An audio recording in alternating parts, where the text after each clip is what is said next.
What's up everyone? Welcome to my first instructional video. In this video, I will cover the rules behind the encountering and interacting with ice. So this video is more geared towards players who play in very small gaming groups, who stick to a small gaming group and may not necessarily know the proper rules of the game because they might not know that they have been playing certain cards wrongly all the while. I know that there are quite a few people out there like that. It's a board game after all, and hopefully if you're watching this video, this might clear up some misconceptions on some of the basic rules of Netrunner. So first and foremost, all these rules can be found between the game manual that comes with the core set as well as the FAQ that's online. This video is simply to pass all these information into something that is more easily understandable, so hopefully I managed to achieve that. Alright, so before we get into the meat of this video, we first must establish a very important game rule. It is found in the core set manual regarding simultaneous effects. Specifically, if there are multiple triggers with the same timing window, the player whose turn it is resolves all of his effects first. Right? So with that in mind, let's move on to how the timing structure of a run. Specifically, we'll zoom in on the encountering of ice. So first, when a runner approaches an ice, they can choose to continue or jack out. Before they continue or jack out, the corp and the runner both have a timing window. This is not too important in our scope of discussion here. So assuming the runner continues with the run, and we'll assume that the corp reses the ice. Right after the ice is resed, there is a timing window in which non-ice cards can be resed and paid abilities can be triggered. Now this occurs before the ice is encountered. This is very important. It might be very unintuitive. I mean, once the ice is resed, you encounter it, don't you? Well, no. There is a timing window before this encounter occurs. And after the encounter, only after the encounter, can the runner formally interact with the ice using icebreakers. This is another timing window. Alright, okay, firstly, if the ice isn't resed at all, the encounter is skipped altogether, which means that abilities such as kits do not fire off, which means that the next ice that kit encounters will still be a code gate, because this ice was not resed, it was not encountered. So that's pretty straightforward. Now moving on, if the ice was bypassed due to the effect of inside job or feint, or if the runner jacks out using recon. Now, if you read the wordings on these events carefully, you will realize that you must encounter the ice to use these, to trigger these abilities, which means that these abilities take place during the encounter step. Because they take place before the corp's abilities take place, remember that this is the runner's turn, so the runner gets timing priority. You can use these abilities to bypass on-encounter effects such as toe booth, our standard for encounter effects from ice. But this also means that abilities such as kits will be deactivated because the ice was already encountered. This is considered the first piece of ice you encounter. So remember the most important thing here, bypass effects take place during the encounter window. So what other cards are there that have their timing windows scattered around this chart? Well, we can group them into three groups basically. The first timing window takes place right after the ice is resed but before the encounter takes place. During this time period, you would like to use abilities from self-modifying code, clone chip, etc. etc. Following that, the encounter officially takes place and any on-encounter effects will trigger. These include the likes of Femme Fatale and Nasir.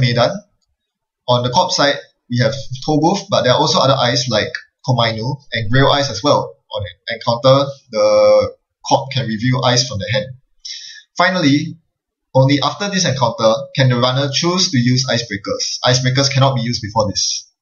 So now they can use the likes of Crypsis. And Data Sucker is here especially because if you read the text of Data Sucker, there's a clause that clearly states that the ice must be currently encountered before you can start unloading virus counters of Data Sucker.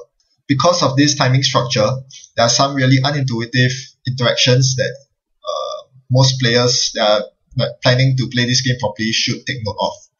Firstly, with the new runner Nasir, you must realize that there is a timing window before Nasir's ability fires off on ice that is just rezzed. So in this timing window prior to the encounter, Nasir is still able to spend credits to activate abilities from Personal Workshop, Self-Modifying Code, and Clone Chip.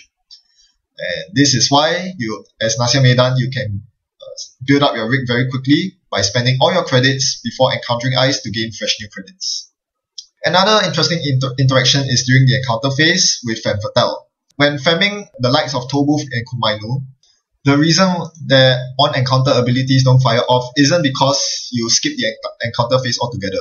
It's because during the encounter phase, both triggers fire off, but because it's the runner's turn, because the runner's making a run, their Femme Fatale will activate first, and as such, they will bypass the ice before the ice has a chance to resolve its on-encounter effect. So this is very important for Tobooth because that means you evade the 3 credit tax, and also very important for Kumainu because it means that you can bypass Kumainu for 0 credits, because prior to when Femme Fatale, at the point in time when Femme Fatale activates, Kumainu has exactly 0 subroutines. Hence, it costs 0 credits to bypass Kumainu. So even after bypassing Kumainu, it will still have 0 subroutines to its name because its encounter effect never got to trigger off. And now I'll talk about one final interaction which has confused many a player. This has to do with Parasite on Tobooth. Now, Parasite's effect of trashing host ice if the ice is on 0 strength or less is perpetual, which means that at any point in time at all, if Tobooth's strength goes down to 0, Tobooth goes away along with the Parasite. So now, assuming that the runner attempts to make a run and there are some virus tokens on Parasite, what are the ways in which the runner can take down the Tobooth during the run? And if they do so, will they incur the 3 credit tax by Tobooth? We'll now find out. Now, during the first window, which is the timing window, the trigger window before the ice is officially encountered, the runner can use Clone Chip and or Self-Modifying Code to bring out the likes of Bishop or a Parasite with Grimoire. And as a result, if Tobooth goes down to 0 strength or less, Tobooth will be trashed even before the runner has a chance to encounter Tobooth. So in this case, he will evade the 3 credits. Now, what if during the encounter with the ice, you lower its strength to 0? This can be done through Ice Cover and Scrub, both of which take place during the encounter ice window. Now, this is the same timing window as Tobooth's triggering, but once again, because it's the runner's turn, runner's effects take place first. As a result, Tobooth is trashed before it even has a chance to trigger the 3 credit tax. Now, the final case scenario is when you're using Data Sucker or Worm to bring Tobooth's strength down to 0. In either case, because you are interacting with Tobooth after the encounter, you must first pay the 3 credits. If you choose not to pay the 3 credits, the run will end, as stated clearly on Tobooth, which means that you won't even get to use your Worm or Data Sucker. So this is very important to keep in mind when you are planning to take down the Tobooth. Make sure you have the 3 credits to pay if you are using Data Sucker or Worm to take the Tobooth down. And that's about it. There are many other interactions with ice and encountering ice, but these are some of the most important ones that have caused a lot of controversy and rules conflict questions in the forums. I hope this video has done a decent job at explaining these interactions and why they occur, and hopefully you can spread these to your friends who may not know the same as they play this wonderful game of Netrunner. Thanks for watching and happy net running.